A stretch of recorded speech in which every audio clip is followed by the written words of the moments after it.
Hi everyone, this is Bhumika. Welcome to my channel. In this video, I'll discuss about the difference between an accountant and an auditor. तो आपको इस video के बाद decide करने में easy रहेगा कि कौन सी पोस्ट आपके लिए अच्छी है। हर इंसान की प्रायोरिटीज अलग अलग होती हैं, तो आप अपनी प्रायोरिटीज के बेसिस पे ये डिसाइड कर पाएंगे कि कौन सी पोस्ट के लिए आपको ऑप्ट करना चाहिए। तो सबसे पहले हम बात करते हैं अकाउंटेंट की। तो एक अकाउंटेंट क्या करता है? अकाउंटेंट मतलब कि किसी चीज की अकाउंटिंग होती होगी।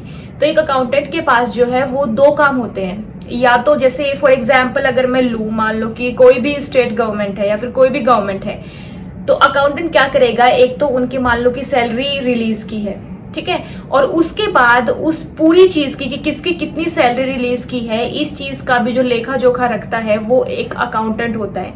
तो बेसिकली अकाउंटिंग करना हर पेमेंट की, ठीक है, चाहे वो पेमेंट फिर कुछ भी हो, पेमेंट भी करना और उसकी पेमेंट की अकाउंटिंग भी करना, ये दोनों काम हो जाते हैं एक अकाउंटेंट के।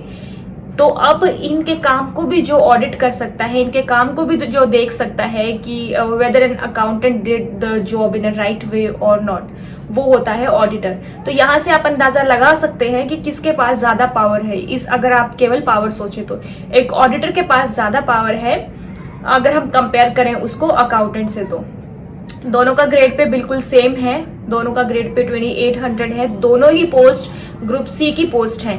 आप एक पोस्ट और देखेंगे डिविजनल अकाउंटेंट, वो अलग है, वो ग्रुप बी में आ जाती है। अभी मैं बात कर रही हूँ जूनियर अकाउंटेंट या फिर एक अकाउंटेंट की, जो कि ग्रुप सी की पोस्ट है।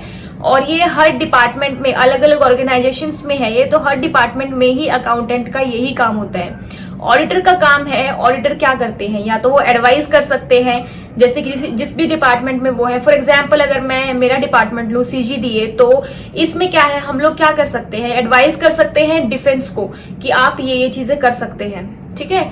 उसके बाद हम ऑडिट करते हैं उसके अकाउंट्स का, हम अकाउंटिंग भी संभालते हैं, लेकिन एक अकाउंटेंट केवल अकाउंटिंग संभालता है। अब बात आती है वर्कलोड की। तो जाहिर सी बात है, जो बहुत ज्यादा पेमेंट देखना और पेमेंट करना और अकाउंटिंग देखना, ये सारी चीजें बहुत ज्यादा रिस्की भी होती है और बहुत इसमें वर्कलोड भी होता है और मेंटल वर्कलोड भी काफी ज्यादा होता है इसमें। तो आप अंदाजा लगा सकते हैं कि वर्कलोड किस पे होगा। उसके बाद जो ट्रांसफर पॉलिसी है वो दोनों की सेम ही रहती है कि जब आप ऑफिसर लेवल पे पहुंच जाते हैं तो हर 2 साल में, वरना आपकी 3 से 4 साल में आपकी ट्रांसफर आई जाती है। तो ये सारी बातें थी अकाउंटेंट और ऑडिटर की। अब आप लोग डिसाइड कर सकते हैं कि आपको कम वर्कलोड चाहिए या फिर आपको बस हाँ यही वाली चीज चाहिए कि आपको कहीं कहीं बाहर ऑडिट पे जाना ना पड़े, एक ही जगह एक ही ऑफिस में आपको बैठ के बस काम करना पड़े। तो आप अकाउंटेंट ऑप्ट कर सकते हैं। आपको ये है कि आपको अलग अलग जगह जाना भी है, ऑडिट भी करना है और ज्यादा आपको पावर भी चाहिए, तो आप एक ऑडिटर की जॉब ऑप्ट कर सकते हैं। सो अभी भी अगर आपको कोई डाउट है, आपको किसी और पोस्ट के बारे में जानना है, वो भी आप मुझे बता सकते हैं और अपने डाउट्स जो है वो ईमेल या फिर कमेंट सेक्शन में लिख सकते हैं। देखिए, आप लोग सोच रहे होंगे कि मैं बोल देती हूँ कि आप ईमेल सेंड कर दीजिए, कमेंट लिख दीजिए।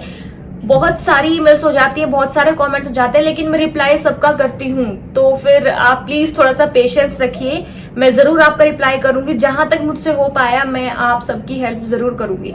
So thank you so much for watching this video and like this video if you really like watching it. Thank you.